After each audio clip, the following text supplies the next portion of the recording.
Hey there folks, welcome to this video. It feels a bit like Whiplash that we're doing the next general notice on a Monday, given the last one happened on a Thursday, but we're here to fire off the week, talk about what's going on this channel, and talk about what's going on in the world of motorsport, so shall we get on with it?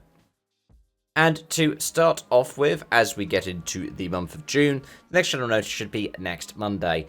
On the channel this week, we can expect a preview for the Monaco Grand Prix and a review for the Monaco Grand Prix as well.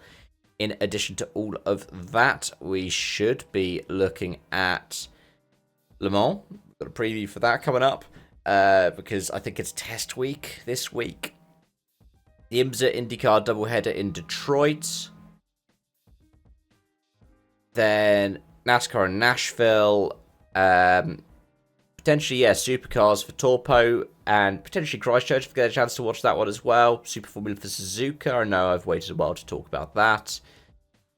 And yeah, next general notice will be next Monday with the Monaco Grand Prix review happening on the Sunday. In addition to that, you might see something over on CSRE. If I get the time to sit down and play it, I'm going to have a go at the F126 add-on pack for F125. We'll see how that one goes. But let's quickly talk about the world of motorsport, shall we? And we'll start off by talking about a new junior team in the WRC. That's right, 2C Competition have branded a new outfit that they've got in WRC2 as their kind of junior program. And they've got two up-and-coming youngsters in Stellantis cars here. One of them being Colin Martell, who is a rallycross convert who has been rallying in the States and then has come across to Europe for the past 12 months. Sort of kind of thing that we're seeing Semenuk starting to do as well. His co-driver is Alex Gelsomino, co-driver to the late Ken Block. So for Gelsomino, it'll be his first return to the WRC since that 2018, was it Rally de Catalunya? And then in addition to that, we've got Leo Rossell, brother of Johan Rossell, who is going to be in the Lancia Ypsilon Rally 2, HF Integrale.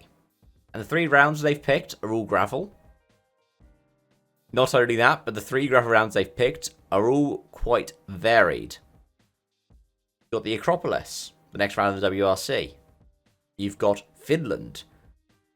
And then you've got Sardinia, which is a bit of a kind of...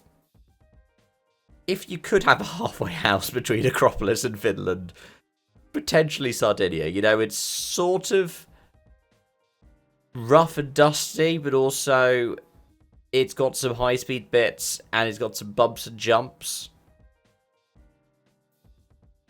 Yeah, I don't know. It's really hard to find something that would be a kind of comparison between the two. Potentially the Safari, which in its own way has some extremities. But it'll be great to see how both of them fare. They're in similar equipment, new equipment.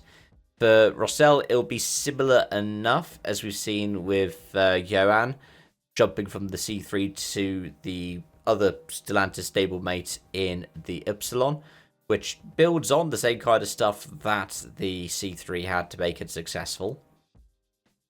It'll be great to see how it performs on gravel. That C3, whilst it didn't necessarily have the outright pace on the fast-flowing stuff, on rough gravel rallies, it proved more than capable.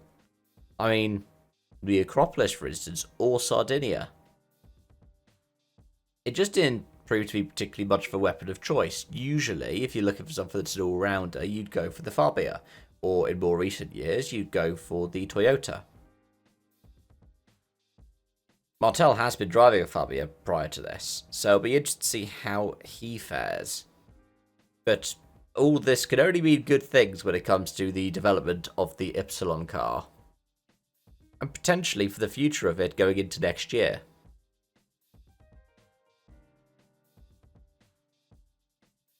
But talking about things that are changing for next year, potentially, let's talk about something that's going to be changing for this week. F1's doing a myriad of things when it comes to the Monaco Grand Prix, from not having the straight line mode for the first time this season, to, as it turns out, changing the deployment maps.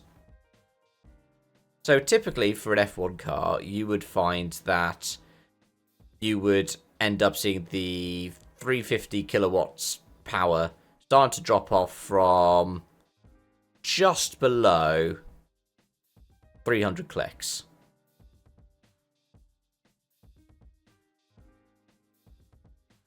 But, however, for Monaco, they've decided to drop it down to 200 clicks. In old money, that is from 180 miles per hour to 120 miles per hour. And the reason why they're doing that is essentially safety. Because they're not worried about regen. Regen at Monaco, that's going to be fine. The thing is, you will have pretty much that full deployment for the full lap. Because where do you get up to nearly 200 miles per hour in Monaco? Maybe if you get a run into Nouvelle? I don't know. The only other places I could think of is potentially either into Zandvoort or up the hill towards Casino Square. So they don't want the drivers to have too much power because you could end up being launched off the track. You could have the sudden kick of power like Piastri encountered in Australia. I saw a friend of mine was talking about this, and they said essentially F1 has admitted that their cars are not suitable for Monaco now. And we knew that for years. I've said for years now, if you want to watch Great Risk Monaco, you watch the E-Prix. Not least because this year they had 2 races, but because the cars are much better at going around Monaco. They're smaller, they're a bit more agile. They can go side by side in a lot of different places. Especially when Gen 2 came in. You didn't have to worry about, oh, we need to run the short course. They did for a while have what they called the New Nouvelle chicane, where it was a lot sharper. But I mean, after that, they very quickly changed it to the proper Grand Prix circuit. I don't know. I think they're trying to be overly cautious. And I'm not too annoyed with that idea, given, you know, Monaco is Monaco and this is a new rule set. And I'm somebody who has said, give this new rule set time. I'm someone who's actually quite enjoyed the 2026 season. But I can see why people are critical. Especially with news like this. However, I'm going to change it up with the last bit, which is about potentially the retirement full-time. Not from full-time, but full stop. Of one of the greatest drivers in WRC history, one of the 2 9-time champions. Because Seb Ogier has said that he hasn't decided what he's going to do for next season. In an interview where he was talking to Dirtfish, he said he doesn't have a plan for next year. He hasn't thought about the scale. He's weighing up the pros and cons, and the pros would be things like new rallies. But at the same time, he wants to go off and do other things. He might consider going back to doing his circuit racing, but also time with the family. This year's calendar is based around him wanting to be free when the school holidays are. Which conveniently means he skips some of the rallies that he's not really been fond of in the past. Say, Finland, Sweden. But it would be great to see him. Even if it's for a handful of events. And then he ends up picking up more along the way because, you know, he still has the desire to do that. But I have a feeling that Toyota already have a world champion waiting in the wings to do that in Oit Tanak. I don't think Carlo Rompera is looking at coming back for 2027. I think that he's still committed to trying to make that Super Formula to F2 program work. But, yeah. Tell me what you think about that. Tell me what you think about all of the things I've discussed in today's video. Let me know your thoughts in the comment section down below.